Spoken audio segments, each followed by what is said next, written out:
वन्दे श्रुतज्ञानं वन्दे श्रुतज्ञानं वन्दे श्रुतज्ञानं वन्दे श्रुतज्ञानं। हो देवादिदेवा करू तारी हूँ सेवा, हो देवादिदेवा करू तारी हूँ सेवा। वन्दे वन्दे वन्दे श्रुतज्ञानं वन्दे वन्दे वन्दे श्रुतज्ञानं। वन्दे वन्दे वन्दे श्रुतज्ञानं वन्दे वन्दे वन्दे श्रुतज्ञानं। वन्दे वन्दे वन्दे श्रुतज्ञानं वन्दे वन्दे वन्दे श्रुतज्ञानं। वन्दे शासनं शासनं वन्दे शासनं शासनं।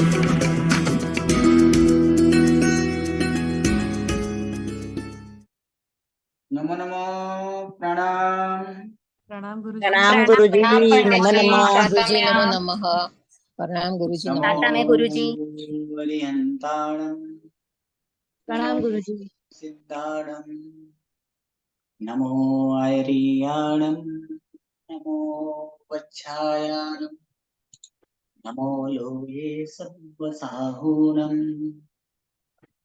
एषो पञ्चनमुक्कारो सब्बपापप्रणाशनो मङ्गलानं च सर्वेसिं परमं हवै मङ्गलम्। अज्ञानतिमिरन्धानां ज्ञानाञ्जनशलाकया नेत्रम् उन्मीलितं येन तस्मै श्रीगुरवे नमः। परम पूज्य पूज्यपाद कलिकाल सर्वज्ञ हेमचंद्र सूरी महाराज साहब के द्वारा विरचित शुद्ध हेम शब्दानुशासन नामक व्याकरण ग्रंथ और इसी व्याकरण ग्रंथ से उद्धरित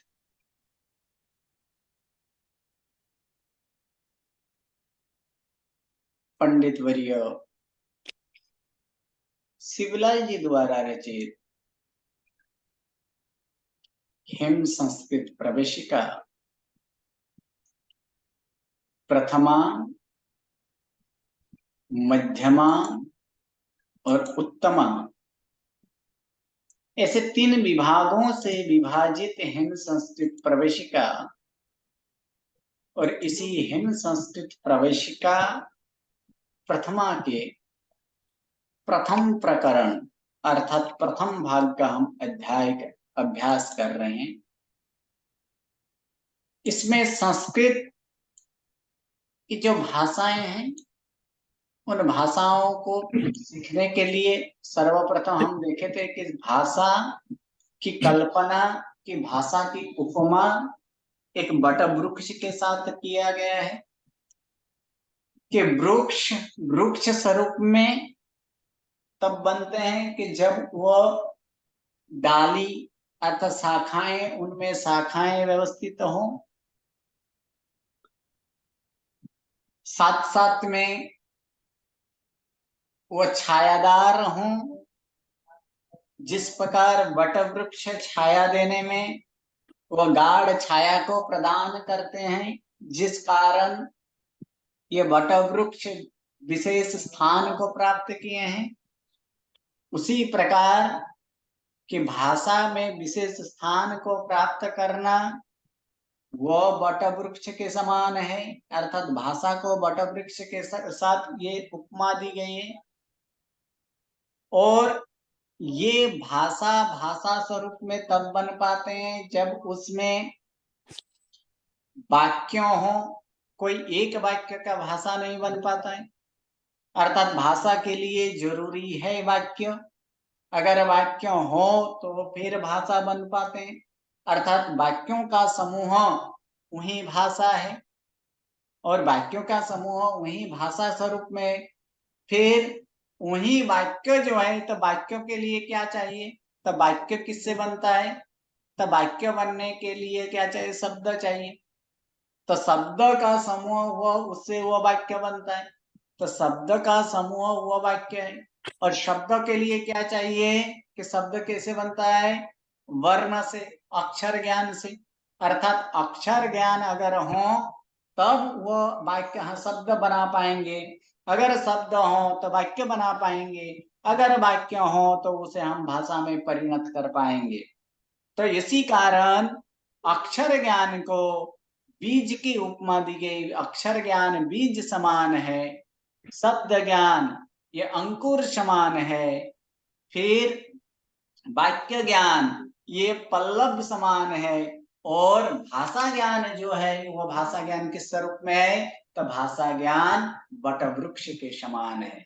तो यही अक्षर ज्ञान को प्राप्त कर ले, अगर बीज हो तो बीज से ही अंकुरित हो सकता है, और वही अंकुरित हुआ बीज और पल्लवित होकर वो आगे जाकर वो बट वृक्ष के समान बन पाते हैं। तो उसी प्रकार यहाँ पर अक्षर ज्ञान जानना भी, अक्षर का ज्ञान होना भी अति जरूरी है। अगर अक्षर ज्ञान हमारे पास हो तो ही हम उस अक्षर को शब्द में परिणत कर पाएंगे, और शब्द ही आगे जाकर वाक्य, और वाक्य ही आगे जाकर वह भाषा के स्वरूप में आएंगे, वो भाषा स्वरूप में ला सकते हैं। अतः अक्षर ज्ञान को देखने के लिए वहां हम लोग देखे थे कि संस्कृत में अक्षर अर्थात वर्ण कितने प्रकार के हैं। संस्कृत में अक्षर अर्थात वर्ण कितने प्रकार के हैं, 47 दो प्रकार के वर्ण दो है। प्रकार के हैं, यानी वर्ण के दो प्रकार हैं। कौन कौन से, स्वर और स्वर और वर्ण और व्यंजन व्यंजन। वर्ण। स्वर वर्ण और व्यंजन वर्ण। तो स्वर वर्ण और व्यंजन वर्ण ये दो प्रकार के वर्ण है। वहां पर हम देखे थे कि स्वर वर्ण जो है कि स्वर वर्ण कितने हैं और व्यंजन वर्ण कितने हैं।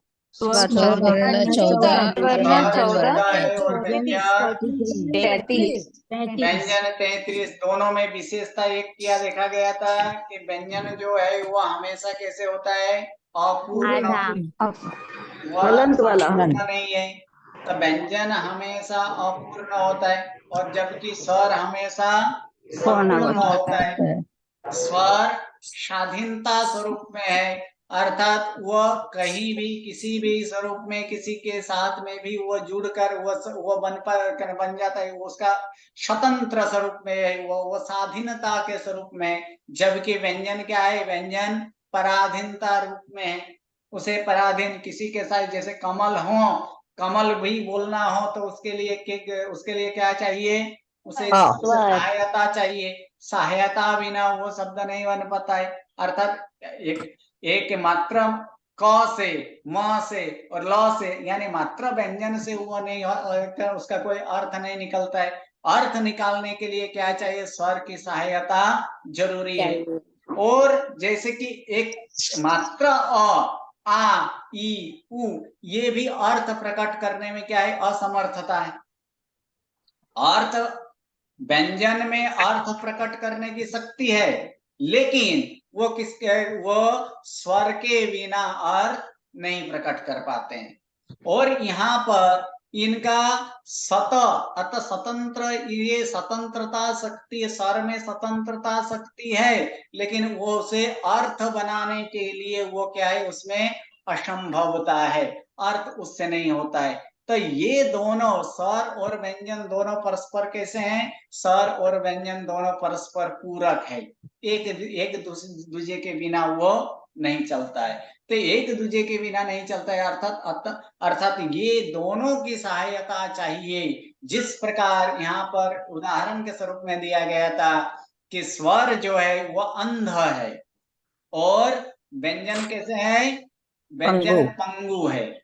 ये जैसे कि पंगु देख सकता है लेकिन क्या नहीं कर पाता, वो चल नहीं पाता है। लेकिन अंध चल पाता है लेकिन वो देख नहीं पाता है।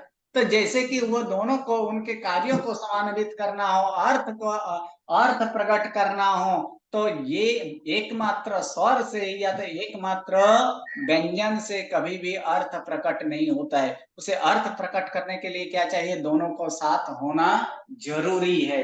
इसलिए स्वर और व्यंजन ये दोनों क्या है कि ये दोनों एक दूसरे के पूरक स्वरूप में है।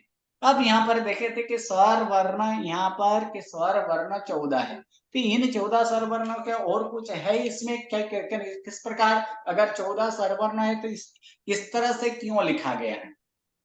इसके पीछे के कारण क्या है? ये दोनों विभाग ऐसे क्यों लिखा है? लेफ्ट साइड में 5 और राइट साइड में 9 ऐसे क्यों लिखा है? इसके पीछे लिखने के कारण क्या है?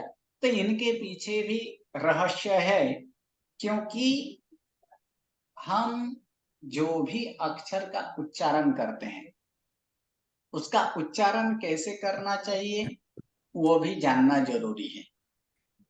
किस प्रकार का उच्चारण वो होता है, उस उच्चारण में लगने वाला समय कितना जाता है, उस वो भी यहाँ पर तार्किक स्वरूप में, विशेष ज्ञान स्वरूप में, विज्ञान स्वरूप में भी यहाँ पर दिया गया है। कि अगर देखा जाए, आप खुद ही ट्राई कर लीजिए, अ बोलने में जितना समय लगता है और आ बोलने में जितना समय लगता है, दोनों में अंतर है कि नहीं? अ बोलने में कोई भार नहीं दिया जाता है, असामान्य से बोला जा सकता है। जैसे आ, उसमें थोड़ा सा उसमें भार दिया जाता है। अ बोलने में कोई अक्षर को या तो अपने स्वर को खींचना नहीं पड़ता है, जबकि आ बोलने के लिए थोड़ा सा खींचना भी पड़ता है। तो इन दोनों अंतर, तो जो ये सारे जितने अंतर है, इन अंतरों के कारण ही यहाँ पर इन स्वरों को दो विभाग में ऐसे विभाजित किया गया है। एक साइड लेफ्ट साइड में जहां पर 5 स्वर है, कौन से? अ, ई, उ, रु, लृ। क्या है ये? अ, ई, उ, रु, लृ, ये 5 है। जबकि राइट साइड में आ, ई, उ, रु, लृ, ए, ऐ, ओ।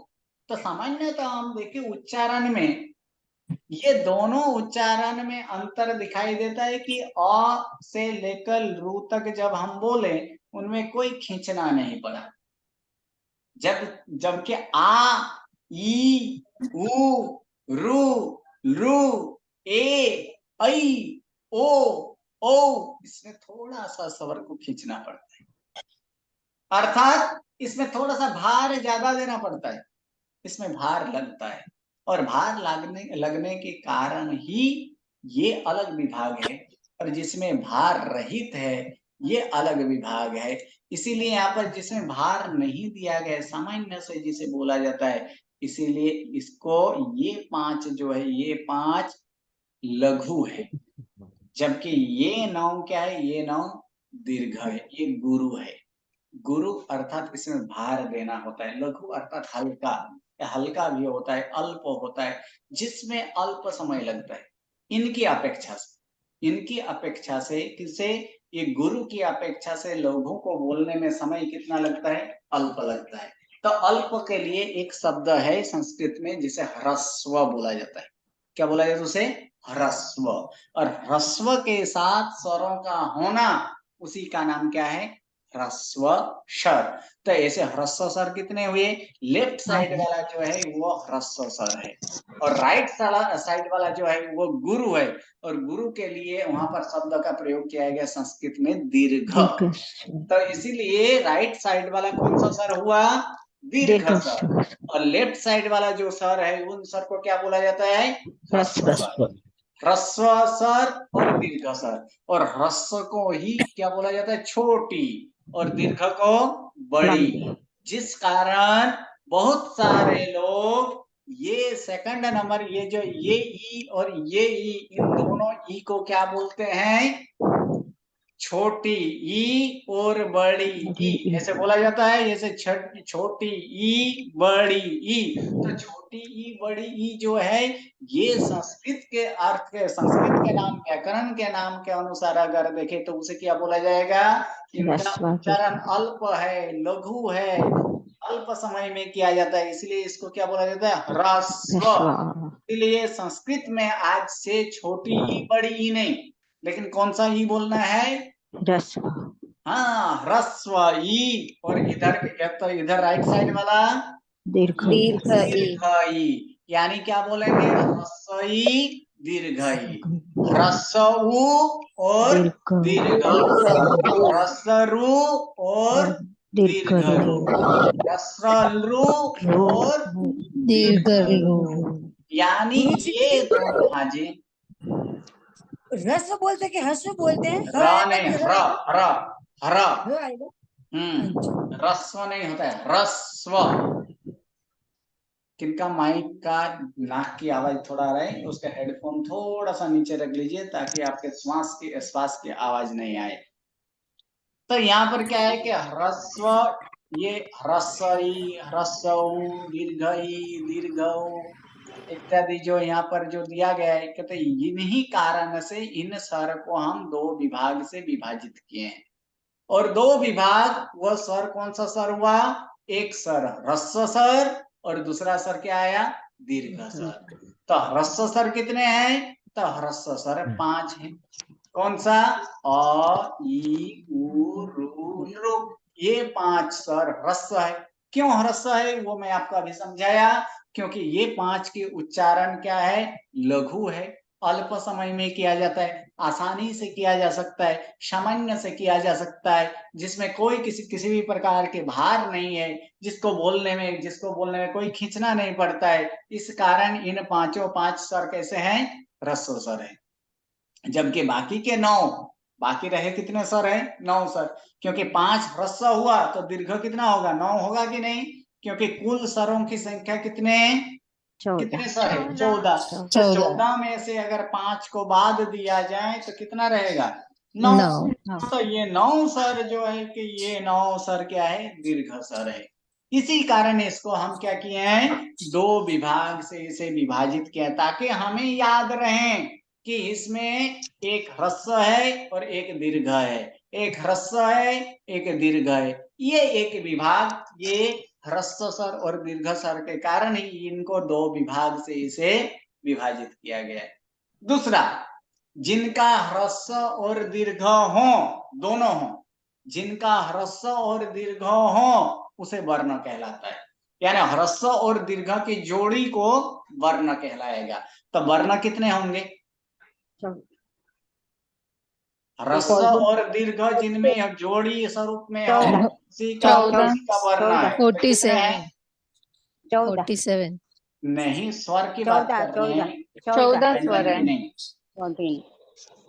वर्ण 47 14 स्वर है। वर्ण का मतलब ये वर्ण का मतलब अक्षर नहीं। अभी वर्ण का अर्थ क्या किए? जिनमें जिसके ह्रस्व और दीर्घ ये दोनों स्वरूप जिनका हो उसे ही वर्ण कहलाता है। 5 वर्ण। 5 होगा। तो फिर किसका नहीं है? ए आई ओ औ। ए आई ओ इन 4 का क्या नहीं? इन 4 का कोई ह्रस्व नहीं है, ह्रस्व नहीं है। जबकि ये 5, इसमें प्रथम 5 अगर देखा जाए, इन दोनों में क्या होता है? इन दोनों का ह्रस्व और दीर्घ है। यानी वर्ण कितने हुए? 5 वर्ण हुए। कौन से? अवर्ण, ई वर्ण, उ वर्ण, रू वर्ण, लृ वर्ण। यहाँ पर वर्ण का अक्षर जो अक्षर लिया गया था वो नहीं, ये वर्ण अब सांकेतिक एक शब्द। वर्ण शब्द से क्या ग्रहण करना है? जिसका ह्रस्व और दीर्घ दोनों स्वरूप जिसका हो उसे वर्ण कहलाता है। तो ह्रस्व और दीर्घ किनका स्वरूप है? तो अ का स्वरूप है, ई का स्वरूप है, रू का स्वरूप है, लृ का स्वरूप है, क्योंकि इनका ह्रस्व भी है और दीर्घ भी है। अ का दीर्घ क्या है? अ का दीर्घ है, का दीर्घ क्या है? दीर्घ ई। फिर उ का ह्रस्व उ का दीर्घ क्या है? दीर्घ उ। ह्रस्व रू का दीर्घ क्या है? दीर्घ रू। ह्रस्व रू का दीर्घ क्या है? दीर्घ रू। लेकिन ए का कोई ह्रस्व है? नहीं है। नहीं है। ऐ का कोई ह्रस्व है? नहीं है। नहीं। ओ का कोई ह्रस्व है? नहीं है। नहीं। इस कारण से जिनका ह्रस्व और दीर्घ ये दोनों स्वरूप जिनका हो उसे ही क्या कहलाता है, उनका एक सांकेतिक शब्द दिया गया वर्ण। तो ये वर्ण किस नाम से जाना जाएगा? आवर्ण, ई वर्ण, ऐसे नहीं, नहीं, इनमें जो प्रथम स्थान जिनका हो उसी नाम से वो जाना जाता है। तो देखिए अ और आ में प्रथम स्थान किसका है? का अ का। तो इसे क्या बोला जाएगा? अवर्ण। अगर अवर्ण जब बोले तो फिर अक्षर कितने कितने अक्षर आएगा? दो अक्षर। दो। कौन कौन से? और आ। अ और आ। जैसे आप बोले कि ई वर्ण, ई वर्ण बोलेंगे तो दो ह्रस्व ई और दीर्घ ह्रस्व ई। ई और दीर्घ दीर्घ ई। ई। उसी प्रकार उ वर्ण, तो उ वर्ण बोला जाए तो ह्रस्व और ऊ और ह्रस्व दीर्घ ऊ। और दीर्घ दीर्घ उ। ऊ।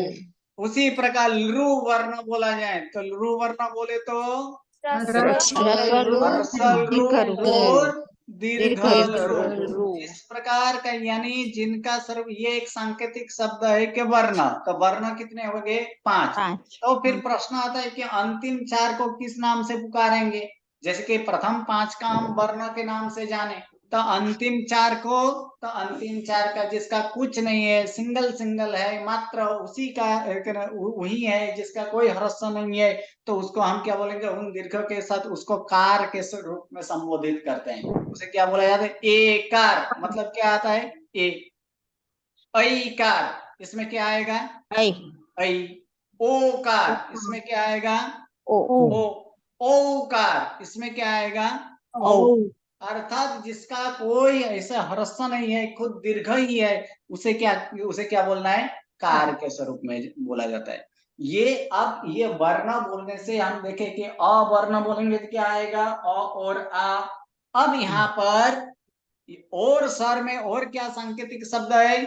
इन 4 को भी एक सांकेतिक शब्द दिया गया है इन 4 के लिए, जो कि हम उस दिन बोले थे। क्या बोले थे? इन 4 को संध्याक्षर संध्यक्षर। इन चारों को किस नाम से जाना जाता है? संध्यक्षर। संध्यक्षर जब बोला जाए तब कितना अक्षर आएगा? कितना स्वर है? कितने स्वर आएंगे? सिर्फ 4 ही स्वर। कौन कौन से? ए, ऐ, ओ और औ। ये चारों स्वरों को क्या बोला जाए? संध्यक्षर। अतः ये संध्यक्षर क्यों? कि ये संधि से बना हुआ अक्षर है, इसीलिए इसे संध्यक्षर बोला जाता है। इनकी रचना संधि से हुई है, ए, ऐ, ओ। कौन से संधि? तो आगे जाकर हम नियम के अनुसार देखेंगे कि अवर्ण क्या होगा? अवर्ण प्लस ई वर्ण। अवर्ण प्लस ई वर्ण बराबर क्या होता है? ए होता है। अवर्ण और ई वर्ण दोनों सम्मिलित हो जाए, दोनों जुड़ जाए, तब एक अक्षर बनता है। वह अक्षर कौन सा है? ए है। उसी प्रकार अवर्ण और उवर्ण, कौन सा वर्ण? अवर्ण और उवर्ण, ये दोनों अगर ज्वाइंट हो जाए, दोनों सम्मिलित हो जाए, तो तब क्या बनेगा? ओ बनेगा। यानी ए और ओ की रचना किससे हुई? संधि से हुई ना। दोनों अक्षर के संधि, संधि का अर्थ होता है कि मिलन, संधि का अर्थ होता है कि जोड़न, संधि का अर्थ होता है युक्त होना, संधि का अर्थ होता है जुड़ना। अर्थात जुड़ने के बाद जो विकार स्वरूप में आता है, उनका जो विकार अर्थात उनका फल स्वरूप में जो भी उनका फल स्वरूप में होता है, उसे ही क्या बोला जाता है? संधि। तो ऐसे संधि वाला जो अक्षर है उसे क्या बोला जाता है? संध्यक्षर। तो संध्यक्षर कितने हुए? तो 4। लेकिन यहाँ तो हम तो 2 ही देखे। क्या क्या देखे? ए और ओ। बाकी ए और ओ कैसे बनता है? तो उसके लिए भी बोला गया है कि अवर्ण बड़ी ए करेंगे तो फिर क्या हो जाएगा? ऐ। और उसी प्रकार अवर्ण और क्या होना चाहिए? दीर्घ तो ये दोनों मिलकर क्या बन जाएगा? औ। अब देखिए, अब चारों 4 संधि से बना हुआ कि नहीं? संधि से बना कि नहीं? संधि से हाँ, बना है। हाँ। इसी कारण इन चारों को किस नाम से जाना जाता है? संध्याक्षर। जब भी बोला जाएगा कि संध्याक्षर, तो हमें याद आना चाहिए कि संध्याक्षर में कितने कौन कौन आता है? ए, ए, आई, ओ, ओ और औ। औ। ये अब देखिए अ वर्ण और ई वर्ण दोनों मिलकर क्या बना है? ए बना है। ए। तो अ वर्ण और ई वर्ण नहीं, यानी ए बनने में कारण कितने हैं? तो 4 कारण। कौन सा? तो अ वर्ण में कौन कौन सा अक्षर आता है? अ और आ आता है ना। तो पहले अ से लेंगे, तो अ और ई वर्ण में क्या आता है? ई और ई दोनों ही आता है, ह्रस्व ई और दीर्घ ई। तो अ प्लस ई, ये दोनों भी अ वर्ण और ई वर्ण है कि नहीं? है ना। तो तब भी क्या बनेगा? ये बनेगा कि नहीं बनेगा? बनेगा। एक कारण हुआ। अब अ के साथ अब दीर्घ ई लगाएंगे तो भी ये अ वर्ण और ई वर्ण है कि नहीं है? नहीं। है। तो भी क्या बनेगा? ए बनेगा। फिर अब अ के बदला आ लेंगे, आ के साथ ह्रस्व ई जोड़ेंगे तो तब भी ये अ वर्ण और ई वर्ण है कि नहीं? है। तो भी यहाँ पर क्या बनेगा? ए बनेगा। फिर आ के साथ दीर्घ ई लेंगे, आ प्लस दीर्घ ई करेंगे तो भी क्या बनेगा? अ वर्ण और ई वर्ण। ये ए है, अर्थात ए बनने में कितने कारण हुए? 4 कारण हुए। 4 स्वरूप से ये ए बनता है। लेकिन अंतर इतना ही यहाँ पर ध्यान रखना है कि अ वर्ण पहले होना चाहिए और उसके बाद क्या होना चाहिए? ई वर्ण होना चाहिए। लेकिन अगर इसको ही उल्टा कर दे ना, उल्टा कर दे, इसका मतलब ई वर्ण पहले लगाएं कि ई वर्ण और उसके बाद अगर अ वर्ण अगर लिखे तो फिर ये ए नहीं होता है। उस समय क्या हो जाता है? आधा य हो जाता है। क्या हो जाता है उस समय? आधा य हो जाता है। तो ये ध्यान रखना है कि अ वर्ण कहाँ होना चाहिए? पहले होना चाहिए। और ई वर्ण कहाँ होना चाहिए? बाद में होना चाहिए। तभी ये दोनों के मिलन से क्या होगा? तभी ये दोनों का संयोग से क्या बनेगा? संध्याक्षर। ए बनेगा, संध्याक्षर बनेगा। अ वर्ण के बाद उ वर्ण आए तभी वो ओ बनेगा। लेकिन इसको अगर उल्टा पलटा कर दें, उ वर्ण को प्रथम ला दें और अ वर्ण को बाद में रखें, तो फिर जैसे कि ई वर्ण और अ वर्ण का य हुआ था, उसी प्रकार उ वर्ण और अ वर्ण को दोनों मिलकर क्या हो जाएगा? वो हो जाएगा। तो ये क्या है? ये संधि का ये नियम है। तो वो जाकर आगे जाकर वो नियम सारे हम नियम भी देखेंगे। यहाँ पर हम देख रहे हैं कि संध्याक्षर, तो संध्याक्षर कितने हुए? 4। कौन कौन से? ए, आई, ओ और औ। इन 4 को संध्याक्षर के नाम से भी जाना जाता है। और क्या है इस स्वर में? और एक है कि और एक सांकेतिक नाम है यहाँ पर, नामी स्वर। अब प्रश्न आता है नामी किसे बोला जाता है? यहाँ पर प्रश्न आता है कि नामी स्वर किसे कहा जाता है? तो उसके लिए व्याकरण में एक सूत्र है, अनवर्णा नामी ही। अनवर्णा नामी, अनवर्ण का अर्थ ही है, ये समासिक शब्द है अनवर्ण।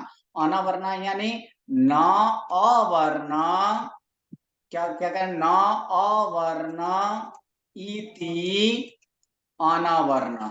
इति क्या हो जाएगा? अनवर्ण। अर्थात इसका अर्थ क्या होगा? न का अर्थ नहीं और अवर्ण, अर्थात जिसमें अवर्ण नहीं हो, अर्थात अवर्ण रहित स्वरों को क्या कहलाएगा? नामी कहलाता है।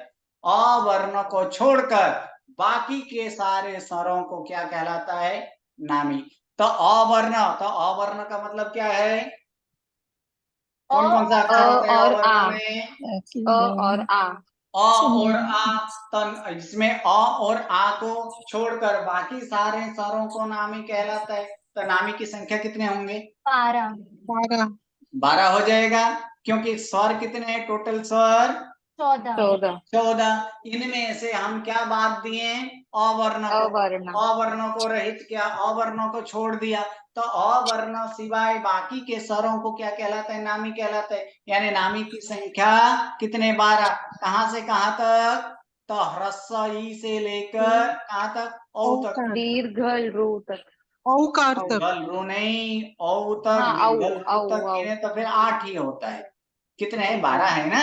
सिर्फ हाँ, अवर्ण को छोड़ देना है, यानी अवर्ण छोड़ दें तो कहाँ तक हुआ? ह्रस्व ई से लेकर औ तक के स्वरों को औ क्या तक। कहलाता है? नामी।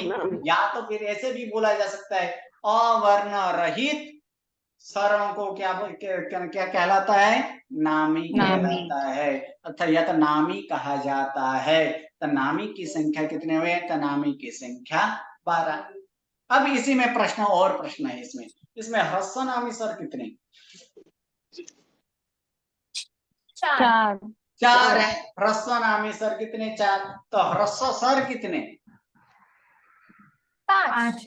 ह्रस्व स्वर 5। तो ह्रस्व स्वर 5 है, लेकिन ह्रस्व नामी स्वर 4 क्यों? कि अवर्णों को हटा दिया गया है। हाँ, हटा दिया ना। अवर्ण इसमें नहीं है, अवर्ण नामी नहीं है, यानी अवर्ण में अ एक ह्रस्व था, उसको हटा दिए तो फिर रहा कितना? तो 4, यानी 4 क्या हुए? ये 4 नामी। नामी स्वर। ह्रस्व नामी हुए। नामी तो फिर अक्षर। दीर्घ नामी स्वर कितने? 9। दीर्घ 10, नामी 12 8 हुए ना। दीर्घ नामी स्वर 8 हुए। कौन से? दीर्घ ई, दीर्घ ऊ, दीर्घ रू, दीर्घ रू, ए, ओ, औ। अब इनमें से और एक प्रश्न, संध्यक्षर नामी कितने? 4। 4। संध्यक्षर नामी कितने हुए? 4। 4 संध्यक्षर रहित दीर्घ नामी कितने? 4। 4। कौन कौन से? दीर्घ रू और हाँ, दीर्घ दीर्घ रू। ई, दीर्घ ऊ, दीर्घ रू और दीर्घ रू, ये कैसे हुए? संध्यक्षर रहित दीर्घ, क्योंकि संध्यक्षर सहित दीर्घ अगर गिने तो कितने होंगे? 8। अगर संध्यक्षर रहित दीर्घ गिने तो कितने हुए? 4। 4 हुए। अब गुरु जी से क्वेश्चन ध्यान से सुनना पड़ेगा, तभी आंसर बराबर दे पाएंगे, हाँ जी, नहीं तो कंफ्यूजन हो जाएगा इसमें। ये तो ध्यान से तो सुनना ही पड़ेगा ना, उसी से तो बुद्धि की क्षयोपशम होती है ना। गुरु जी, हाँ जी, जो संध्यक्षर है उसमें भी तो अवर्ण का उपयोग करते हैं ना हम, फिर वो लेकिन नामी अब कैसे वो होगा? उस स्वरूप में नहीं आता है, वो अलग स्वरूप में। अगर मान लीजिए दूध का विकार क्या है? दही। दूध का विकार दही है। आप दही को दूध मानते हो कि इधर दही ही मानते हो? दही। दही। दही मानते हो ना, उसको दूध नहीं मानते हो ना, क्योंकि वो विकार स्वरूप में बन चुका है ना। उसी प्रकार अवर्ण और ई वर्ण का विकार के स्वरूप में संध्याक्षर बन चुका है। अब उनका पूर्व स्वरूप उसमें नहीं माना जाता है।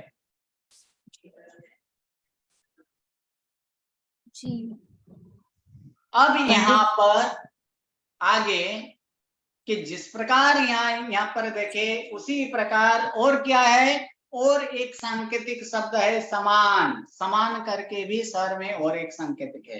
तो समान अर्थात जिनका एक रूप समान सम अर्थ में दिखाई देता है, अर्थात जिसका ह्रस्व और दीर्घ दोनों स्वरूप जिसका हो उसे ही समान कहते हैं। ह्रस्व और दीर्घ स्वरूप जिसका हो, तो किसका ह्रस्व और दीर्घ स्वरूप है? 5 5 10 का है। अ से लेकर दीर्घल रू, जिसमें ह्रस्व स्वरूप भी है और दीर्घ स्वरूप दोनों है ना। हाँ। तो उसी को हम क्या कहेंगे? उसी को समान कहते हैं। अर्थात समान कितने हुए? तो समान 10। कहां से कहां तक? अ से लेकर दीर्घल तक के स्वरों को क्या कहलाता है? समान कहलाता है। तो अ से लेकर दीर्घ रू तक के स्वरों को समान कहा जाता है, यानी समान की संख्या हुए 10, यानी समान 10। अब इन 10 समानों में से ह्रस्व समान कितने? 5। दीर्घ समान कितने? 5। फिर नामी समान कितने? 4। नामी समान 4 नहीं 8 दोनों मिला के नामी समान 8। क्यों? क्योंकि अवर्ण नामी नहीं है, यानी अवर्णों को छोड़ दें। ये कौन है? यू है। आप म्यूट रखे तो अच्छा होगा, क्योंकि आपके बैकग्राउंड आ रहा है।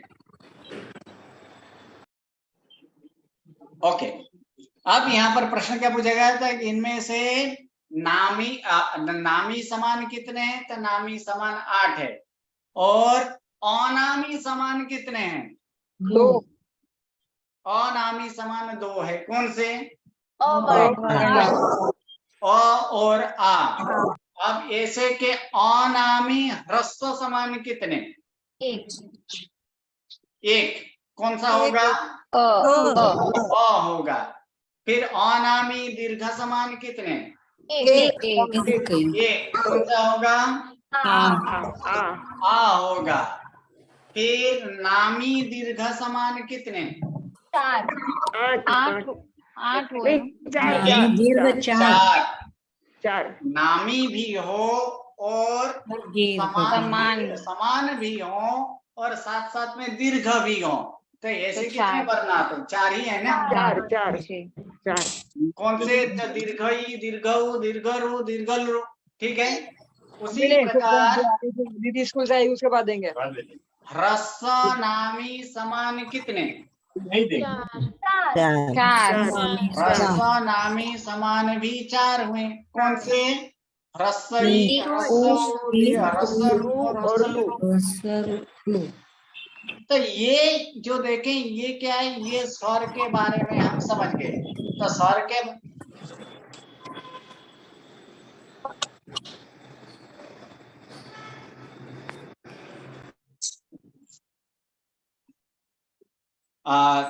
और एक आप लोग से विनंती है कि जब भी आप क्लास अटेंड करें, अपना नाम लिखकर अटेंड करें। मोबाइल में जहाँ जैसे ही आप जूम पे आते हो वहां पर नाम लिख दें। कोई ऐसे कंपनी के नाम से, जैसे कि कोई किसी का आईफोन मोबाइल हो तो आईफोन से आ जाता है, किसी का सैमसंग मोबाइल हो वहां से सैमसंग नाम लिखकर आ जाता है।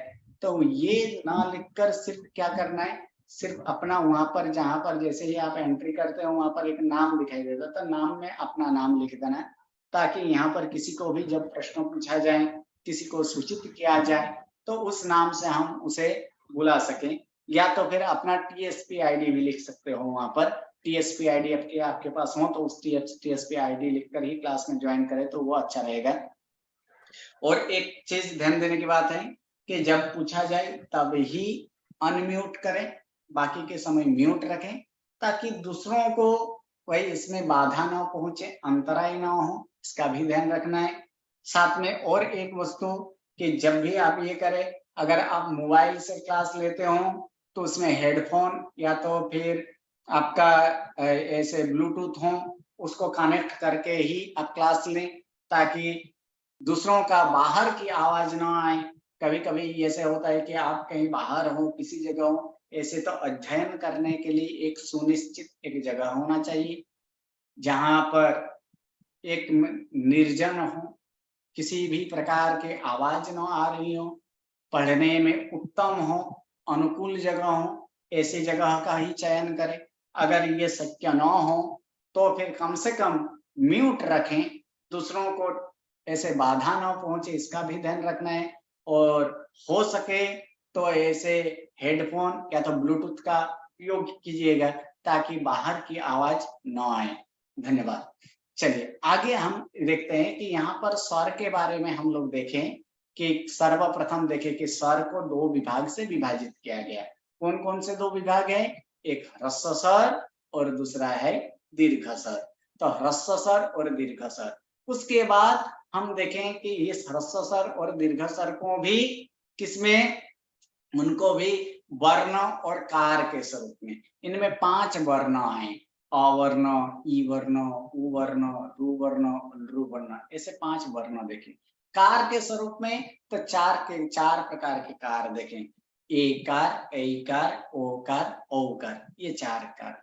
साथ साथ में अंतिम जो 4 स्वर है, अंतिम 4 अर्थात कौन से? ए, ऐ, ओ, औ। इन 4 स्वरों को एक सांकेतिक शब्द दिया गया जिसका नाम है संध्यक्षर। तो संध्यक्षर वो 4 प्रकार के देखे। साथ में और किसका अभ्यास किया हम? नामी स्वर। तो इनमें नामी स्वर देखे तो नामी किसे कहलाते हैं? तो अवर्ण रहित स्वरों को, जिसमें अवर्ण को छोड़कर बाकी के स्वरों को क्या कहलाता है? नामी कहलाता है। तो ये नामी स्वर देखे। और उसके बाद देखे समान स्वर। तो समान अर्थात अ से लेकर दीर्घ लृ के लृ तक के स्वरों को क्या कहलाता है? समान कहलाता है। इतना ये स्वर के बारे में हम जाने। तो इन सभी को क्या करना है? इन सभी को आपको याद रखना है।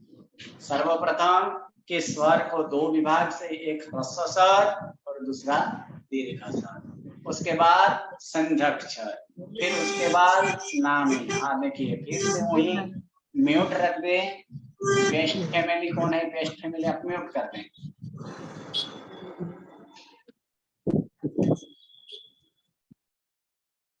तो ये इस प्रकार से फिर नामी स्वर देखे और समान स्वर देखे। तो ये स्वर के बारे में आज देखें। नेक्स्ट क्लास में हम लोग देखेंगे व्यंजन के बारे में। जैसे यहाँ पर स्वर को विभाजित किया गया, क्यों विभाजन किया गया, उसके पीछे का कारण देखे। उसी प्रकार यहाँ पर अगर देखें तो व्यंजन, तो व्यंजन को भी किस प्रकार से लिखा गया है कि 5-5 के लाइन में ऐसे 5 रॉ किया गया है, 5 रॉ और 5 कॉलम में से विभाजित किया गया है, और उसके बाद में 4-4 है। इसके पीछे का कारण भी क्या है? तो उनका कारण क्या है? लृ का उच्चार कैसे करें, इसका प्रयोग कहाँ पर आता है? जैसे जैसे आगे आएगा वहां पर आएगा। बहुत सारे धातु है, जैसे कि आप के ऐसे मान ले कि मंत्राक्षर में भी लृ का उपयोग होता है। ह्रीम, उसमें ह्रीम आया, क्लीम जब आता है, क्लूम आता है, वहां पर भी आता है। धातु है, क्लुरु धातु है, कलपते, इस प्रकार रूप। जैसे आगे जाकर हम देखेंगे इसका भी प्रयोग कहाँ करना है, क्या करना है, कैसे उच्चारण। लृ, उसका उच्चारण लृ करना है। ल के नीचे रू, लृ। जैसे क के नीचे रू करे तो क्या करते हैं उच्चारण? क्रू। व के नीचे रू करे तो व्रू। उसी प्रकार ल के नीचे रू का उच्चारण करेंगे तो क्या होगा? लृ। हाँ, जैसे लृ का उच्चारण करना है। आप अपना नाम लिख कर आइएगा और हेडफोन आदि यूज कीजिएगा। और सामान्यतः आप म्यूट रखें तो अच्छा होगा, क्योंकि आपको वहां से बैकग्राउंड बहुत ही आ रहा है। तो यहाँ पर हम बात कर रहे थे कि व्यंजन की स्वरूप जो यहाँ की व्यंजन स्वरूप, इसमें 5 रॉ और 5 कलम में ऐसे विभाजित किया गया है। उसके बाद यहाँ पर 5 के बदले नीचे में लास्ट 2 में देखें तो इसमें कितना है? 4-4 है।